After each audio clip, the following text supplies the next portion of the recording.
14-июлда катайган жамгырдын кесепетинен Кара Суу районунун бир топ айылдарын сел баскан. Биз азыр ошол сел жүргөн аймакка келип, негизги селдин булагы ушул тоолордон чогулган сел суулары келип, ушундай селканага тоскоолдук болгон көпүрө жана башка курулуштардан улам сел суулары батпай агып, бул сел сайынын жанындагы үйлөргө коркунуч туудурган.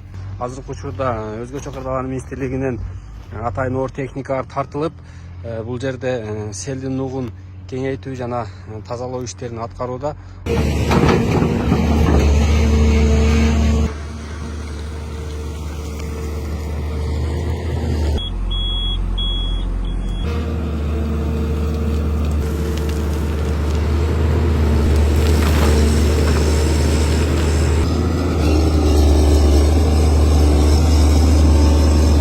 Кечээ күнү ушу 14-июлдагы болгон селдин кесепеттерин жоюу боюнча өзгөчө кырдаалдар ыкчам чараларды көрүп, өз убагында колдоолорду көрсөтүп берди. Мына ушул биз турган көпүрө толугу менен жарак абалга келген болчу.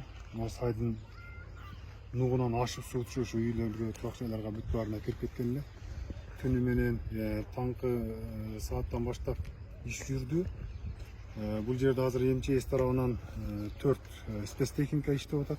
Андан сырткары мына сайыбызды ушундай кылып казып кайрадан тереңдигин чукурлап калыбына келтирдик. Бүгүнкү күндө иш толугу менен толук кандуу жүрүп атат. Өзгөчө кырдаалдардын бүт кызматкерлери ушул айылда Жалал Абадтан, башка область райондордон дагы тартылды кызматкерлери. Өз убагында чара көрүп берип аткан өзгөчө кырдаалдар министрлигине, аймактык бөлүмдөрүнө, башкармалыктарына бүт баарына ыраазычылык билдиребиз. Өзгөчө кызматкерлерине баарына ыраазычылык.